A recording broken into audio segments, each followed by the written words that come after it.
Eu sou a Mona Lisa Perrone e esse é o Item Mais da CNN. Você provavelmente deve se lembrar de uma informação preocupante que a gente deu no episódio de ontem sobre a situação da pandemia em Pernambuco. Vou falar nessas vidas, as pessoas que estão contaminadas aqui, elas estão esperando em média 10 dias para conseguir uma vaga. E a situação dos leitos de UTI é preocupante demais, não só em Pernambuco, gente. A Raquel falou que a gente teve mais de 4.400 casos confirmados de coronavírus em 24 horas no Rio de Janeiro, quase 400 pessoas esperando ali por uma vaga de leito na UTI. São números que a gente fala. Os tão cobiçados leitos de UTI. Difícil pensar em um tempo que eles eram tão procurados. Hoje, ter acesso ou não a um pode significar a diferença entre a vida e a morte. Nesse momento, nós estamos com 91% dos leitos de UTI do estado ocupados. Nos últimos dias, nós vimos notícias de redes públicas de saúde pelo país chegando muito perto do limite. Informação da própria CNN de algumas horas antes da gravação desse episódio. Vou dizer para vocês. Abre aspas. Ocupação de leitos de UTI está acima de 90% em 2 estados e em 3 capitais, fecha aspas. Então, vamos lá, especificar mais essa manchete. No Rio Grande do Norte, por exemplo, a situação é a mais grave. Na região metropolitana de Natal, 100% dos leitos de UTI para o tratamento da Covid-19 estão ocupados. Em seguida, Pernambuco, com 96% de ocupação dos leitos. São Luís, no Maranhão, com mais de 94% dos leitos ocupados. Fortaleza, com mais de 92% das UTIs ocupadas. E São Paulo, onde a taxa de ocupação é de 91%. Além disso, não existe hoje um consenso sobre o número de leitos de UTI no nosso país. Os números do Ministério da Saúde são diferentes dos números das entidades especializadas no tratamento intensivo.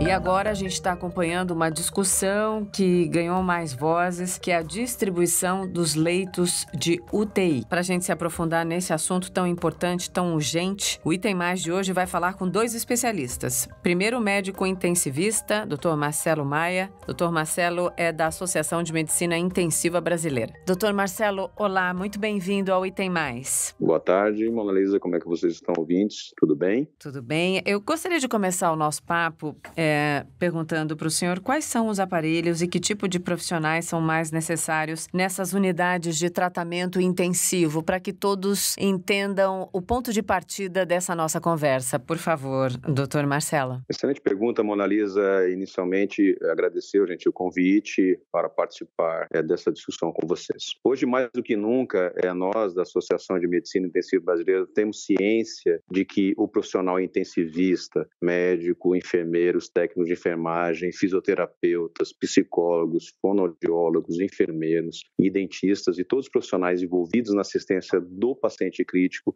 elas são a arma mais importante contra a luta do coronavírus nos pacientes críticos. As unidades de terapia intensiva, elas possuem suporte que nós chamamos invasivo. Esse suporte invasivo ele é utilizado para acessar vias aéreas, numa síndrome respiratória aguda grave que pode acometer os pacientes críticos com coronavírus, suportes hemodinâmicos invasivos através de monitorizações com catéteres que eles ficam muito próximos ao coração e conseguem monitorar a função cardíaca e dos órgãos do aparelho cardiovascular com maior precisão, suportes também renais com terapias de substituição renal, que você retira o rim que está disfuncionante em momento temporário para que você consiga estabelecer a melhoria desses pacientes e todos os suportes invasivos aí que constituem o nome, né, unidade de terapia intensiva. Sim.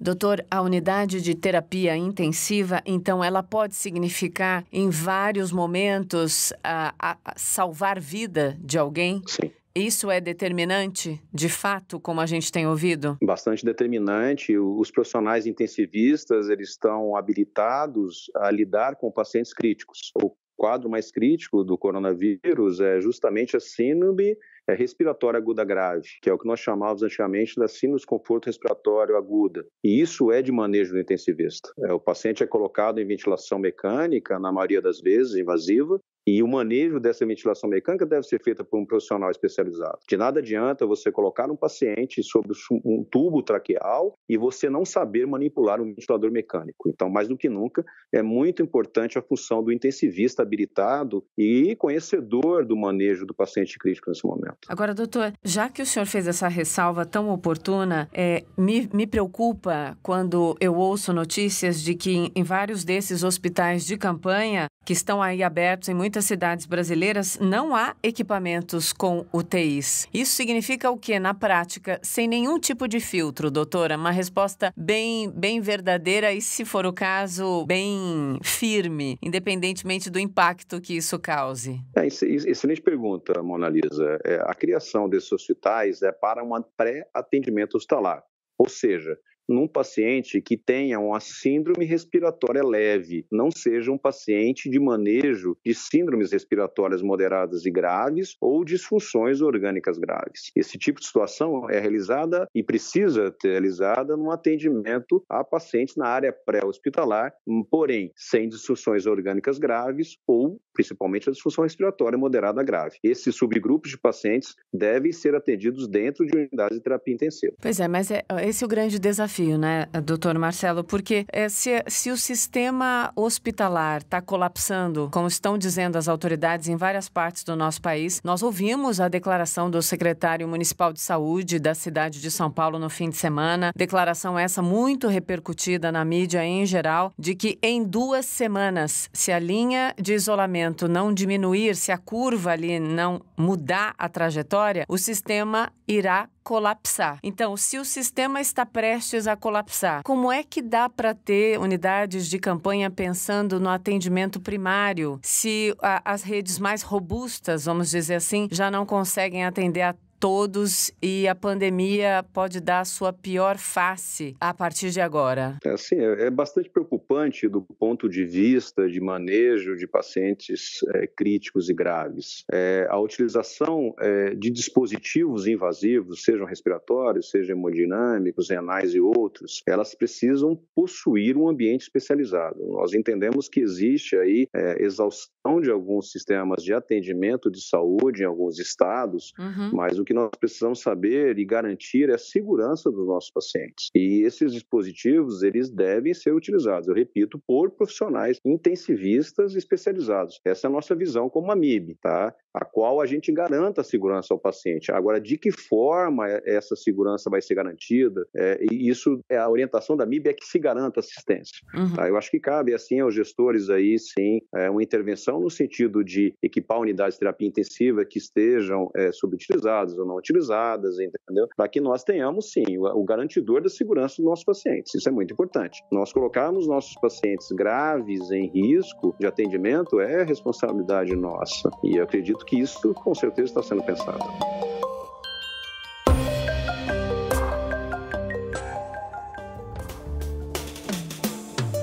A gente tem falado muito sobre a quantidade de leitos de UTI no nosso país, né? Os números da Associação de Medicina Intensiva Brasileira, a AMIB, como o senhor tem se referido pela sigla, para o senhor essa sigla, claro, é muito mais próxima, mas para quem nos ouve, a gente vai deixar muito claro todas as vezes em que o doutor está falando, ele se refere à Associação de Medicina Intensiva Brasileira. A AMIB tem um levantamento, os números batem com os números do Ministério da Saúde. Eu não sei se o senhor tem conhecimento e poderia pontuar para a gente quantos são os leitos de UTI públicos e privados? Na verdade, existe uma distribuição de leitos públicos e privados em todo o território nacional que são equacionados. Porém, existe praticamente uma assistência em todos os estados brasileiros. O que nós temos, infelizmente, é uma distribuição irregular desses leitos. Nós temos mais leitos concentrados na região sudeste, centro-oeste e sul do país, em detrimento da região norte e nordeste. Talvez aí esteja realmente, nesse momento, algo importante nós repensarmos o sistema de atendimento das terapias intensivas nacionais e possamos também distribuir melhor leitos em locais que não existem leitos ou existem poucos leitos no momento. E isso tem a ver com essas cenas terríveis que nós estamos vendo. Eu vou citar só 3 estados, tá? No Amazonas, no Pará e também em Pernambuco? Eu não tenho a real ciência do que está acontecendo nessas localidades, Mona Lisa, mas com certeza existe uma irregularidade capacidade no número de leitos. E quando nós temos um quantitativo de maior chegada de populações graves em hospitais, maior vai ser a exaustão desses sistemas de saúde. Na Covid, nós sabemos aí que em torno de 15% dos pacientes vão necessitar de internação hospitalar e 5% desses pacientes irão necessitar de atendimento em unidades de terapia intensiva nacionais. Então, se nós tivermos realmente um quantitativo de distribuição a menor a qual a Covid coloque a chegada desses pacientes dentro dessas unidades de terapia intensiva, realmente a gente pode ter problema aí graves. Sim, doutor, eu gostaria muito que o senhor nos explicasse, acredito que essa é uma questão para muita gente, inclusive para mim, a tal fila única para leitos de UTI, ela é única mesmo? Na verdade existe o sistema de regulação de leitos de unidades de terapia intensiva que são realizadas pelo Estado. Esse é presente dentro da rede pública de saúde. Na rede privada, esses leitos não possuem regulação, tá? Eles são diferentes aí da saúde suplementar da rede pública. Realmente, em relação à criação de listas únicas, elas são passíveis de vários questionamentos, né? Do ponto de vista de atenção aos pacientes, tanto na rede privada quanto públicas. A gente escutou outro dia o secretário de Saúde de São Paulo, Dr. Guerma, falando muito claramente sobre a necessidade de requisitar, não sei se esse é o melhor verbo, doutor, mais leitos para o sistema público, né? Então, na minha cabeça, a explicação que eu guardei é: o sistema público tem X leitos. Se esse número X for superado, aí vai imediatamente para a ajuda da rede filantrópica e depois para a ajuda da rede privada. Isso está estabelecido em lei? Se a minha cabeça não está me traindo, eu lembro dessa explicação e isso me chocou bastante. É bastante preocupante. Nós temos um decreto-lei 13979 que ele permite com que o Estado adquira de forma compulsória materiais, medicamentos e leitos de hospitalares, tá? Existe esse decreto já publicado, se eu não me engano, desde fevereiro. Então isso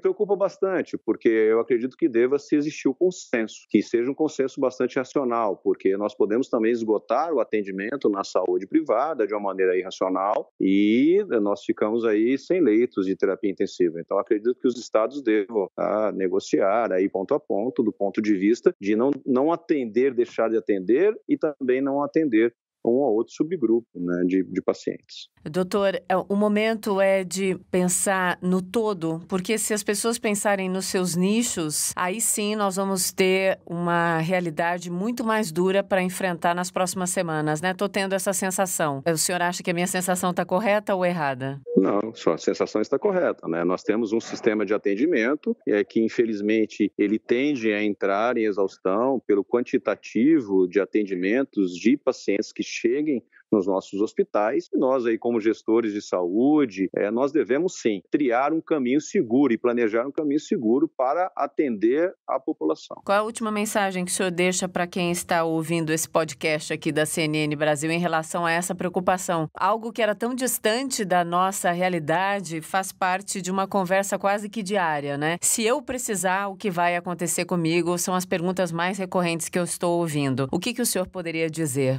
para o pessoal que está nos acompanhando, doutor? Com certeza nós, da Associação de Medicina Intensiva Brasileira, como você colocou, a MIB, temos soltado vários guias de orientação a todo o público de atendimento intra-hospitalar em unidades de terapia intensiva e realmente ficamos bastante preocupados com o que a pandemia vem causando e essa exaustão dentro do sistema de terapias intensivas nacionais. E lembrando que o intensivista ele é a última linha de frente no atendimento à Covid e por isso que eu reforço para você sempre, né? O intensivista é o profissional que nessa hora nós precisamos tê-los habilitados para o atendimento de pacientes graves. A recuperação ela existe e quanto mais especializado esse profissional, melhor a chance desses pacientes saírem de um estado melhor das nossas unidades de terapia intensiva e, consequentemente, restabelecido aí a sua vida habitual. Sim. Doutor Marcelo, eu sei que o senhor parou aí seu trabalho para conversar conosco. Muito obrigada. Eu desejo tudo de melhor para esses profissionais que o senhor representa, que são tão importantes e que, de fato, se estabeleça uma ordem diferente, tanto de apreciação quanto de rotina e reconhecimento quando tudo isso passar, quando a pandemia apenas estiver registrada nos livros livros de história, de medicina. É meu desejo. Muito obrigada, doutor. Obrigado a vocês, boa tarde e se cuidem. Nós estamos aqui para auxiliar a todos que necessitem de nós aí. Um grande abraço. Outro, doutor, obrigada. Para continuar a conversa, eu falo agora com o sanitarista, Dr. Leonardo Matos. Ele é pesquisador da Universidade Federal do Rio de Janeiro e ele encabeça também o movimento Leitos para Todos. Doutor Leonardo, muito bem-vindo ao Item Mais da CNN. Temos muito a falar sobre essa questão, né, que tem sido tão discutida nos últimos meses aqui no Brasil e também no mundo inteiro. É muito relevante isso, né? Oi, Mona Lisa. Obrigado pelo convite. Oi a todos os ouvintes. É um tema que é muito importante nesse momento, né? Nós já estamos numa situação em diversos estados do Brasil de colapso dos sistemas de saúde, né? Ou seja, a partir daquele ponto onde não é possível atender a demanda de casos graves de Covid-19, e o que nós observamos até agora é que nem todas as medidas que poderiam ser tomadas por parte do poder público têm sido tomadas, né? E entre elas está essa medida da fila única da requisição dos leitos privados, né? Que nada mais é uma forma de você aumentar a capacidade de atendimento, né? E fazer com que esse atendimento, o acesso a esse atendimento seja mais igualitário, né? Que não dependa da capacidade de pagamento de cada um com relação ao plano de saúde, né? Mas que seja uma possibilidade para todos, na verdade. Sim. Doutor, eu escuto muito as pessoas dizerem, mas não é justo, eu pago tanto, pago há décadas, pago um valor altíssimo, tenho familiares idosos, tenho pessoas já com doenças anteriores, comorbidades. Como é que faz para as pessoas entenderem esse critério de justiça num momento de pandemia? Qual é o raciocínio para que esse tipo de coisa fique muito clara na cabeça de todos? Olha, a primeira coisa que é importante dizer é que não necessariamente ter um plano de saúde vai garantir o melhor atendimento nesse momento, né? Acho que assim, a gente tem diversos tipos de plano de saúde, né? Então, nos lugares onde estão em colapso, nem quem tem plano de saúde dos mais baratos, né? Geralmente só os planos de saúde mais caros, aqueles dos grandes executivos, é que estão cobrindo, né? Até nos lugares em colapso. Então, mesmo tendo esse contrato, não é necessariamente uma garantia, né? De que vai haver esse atendimento, né? E além do mais, na verdade, o que nós defendemos não é que se deixe de atender as outras patologias, muito pelo contrário, né? Eu acho que tanto o SUS quanto os planos de saúde, eles não podem deixar de atender casos graves, inclusive a rede tem que se organizar para isso, né? Eu acho que tanto a rede pública quanto a rede privada, eles reservam uma parte da sua capacidade para que esses atendimentos de urgência, principalmente, não deixem de ser feitos, né? Principalmente para as pessoas que não deixem de se tratar, que elas não podem deixar de morrer por Covid e virem a falecer por outros motivos, né? De saúde não cuidados. Doutor, vamos falar sobre essa proporção de leitos de UTI por habitante. Qual é a proporção ideal e qual é o número que a gente tem hoje no SUS? Veja bem, não existe exatamente uma proporção ideal, né? O que a gente observa, por exemplo, nos países europeus, aí depende de cada lugar, de cada país do mundo, né? Mas o que a gente observa nos países europeus que é algo entre 10 a 20 leitos de UTI para cada 100 mil habitantes, nos Estados Unidos isso chega a 40, né? No Brasil a situação é a seguinte, antes da pandemia nós tínhamos mais ou menos 31 mil leitos de UTI adulto, né? Sendo que 15 mil estavam no SUS e 16 mil no setor privado, né? Quando você considera isso por 100 mil habitantes, o Brasil como um todo teria 15 leitos para cada 10 mil habitantes, né? O que não está tão distante, por exemplo, da média dos países europeus. Na verdade, está bem nesse meio. O problema é essa distribuição, né? Que quando você considera leitos SUS por 100 mil habitantes, são 9 leitos SUS para cada 100 mil habitantes. E leitos para plano de saúde são 38, né? Tem uma discrepância aí de mais de 4 vezes, né? Ou seja, as pessoas que têm plano de saúde têm uma chance 4 vezes maior de ter um leito de UTI do que as pessoas que usam o SUS. Ou seja, uma decretação de morte indireta. Na verdade, é você estabelecer que a capacidade de pagamento ela é um critério que justifica você ter mais chance de salvar a sua vida ou não, que é absolutamente inaceitável nesse momento de pandemia, né? E ainda mais num país que inseriu na sua Constituição o direito universal à saúde, né? E o direito fundamental à vida. Então, isso tudo tem que ser levado em consideração. Numa pandemia, a gente entende que grande parte dos direitos estabelecidos ali na nossa Constituição é apenas no papel?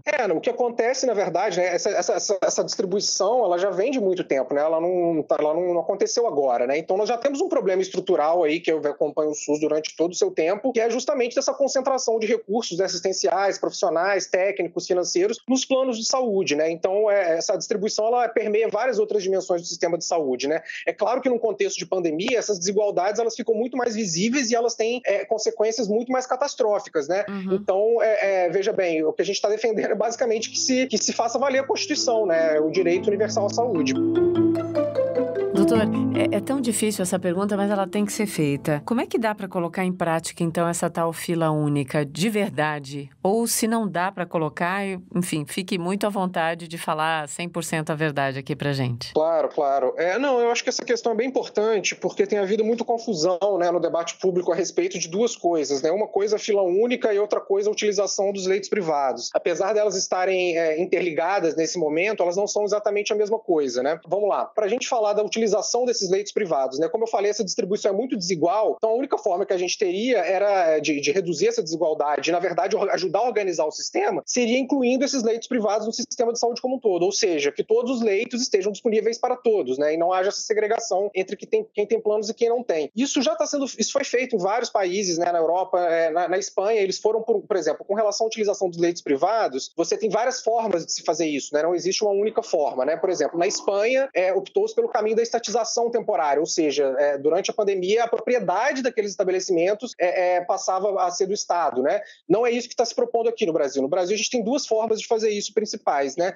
Uma delas é a requisição dos leitos privados, a requisição administrativa, que está prevista na Constituição, nos decretos de calamidade pública e também na Lei Orgânica da Saúde, a Lei 8080, né? Que os gestores podem fazer o uso dessa propriedade privada, né? Mas não significa uma expropriação, pelo contrário, vai ter um contrato e vai ter um pagamento relativo ao uso, né, dessa estrutura, né? E a outra forma seria através da contratação e da negociação direta, né, que já está sendo feito em alguns estados e que nada mais é do que ou você abre um edital, espere que os prestadores façam adesão voluntariamente a esse edital, ou então você faz uma negociação direta em termos de valores e publica um edital e esses prestadores vão aderir. Então isso pode ser feito de todas essas formas, né? A fila única é uma outra questão. A fila única é uma questão que é muito importante porque é o seguinte, não se trata simplesmente de utilizar esses leitos privados, se trata também de organizar melhor o acesso de uma forma geral, né? Então, por exemplo, quando a gente fala em fila única, a fila única seria, na verdade, uma forma de incorporar esses leitos do setor privado na regulação estadual já existente. Então, não é um bicho de 7 cabeças, você não tem que fazer nada de absurdo, não precisa de um sistema novo, de nada disso para você implantar isso. Basta que você incorpore esses leitos numa regulação que já é feita, né? E, além de tudo, a fila única também serviria até para ajudar a rede pública, porque nós temos divisão entre hospitais estaduais, municipais, né,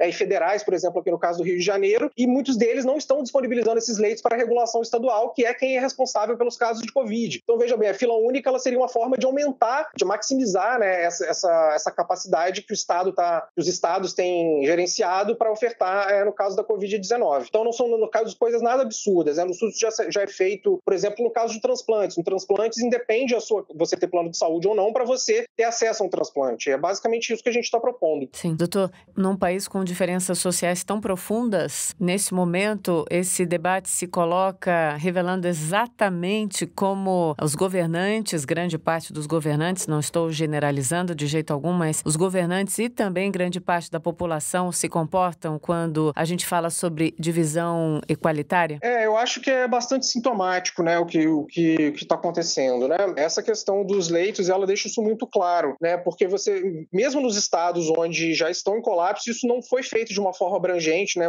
Quando foi feito de uma forma muito pontual, né? Uhum. E, naturalmente, nós sabemos quem são os mais prejudicados por isso, né? É a população mais vulnerável, são aqueles que dependem do SUS, né? E também a população negra, né? Que também é a maior parte de quem usa o SUS e a maioria de quem usa o plano de saúde são brancos. Então, são brancos. Então, isso quer dizer, você acentua ainda mais essas desigualdades nesse momento crítico, né?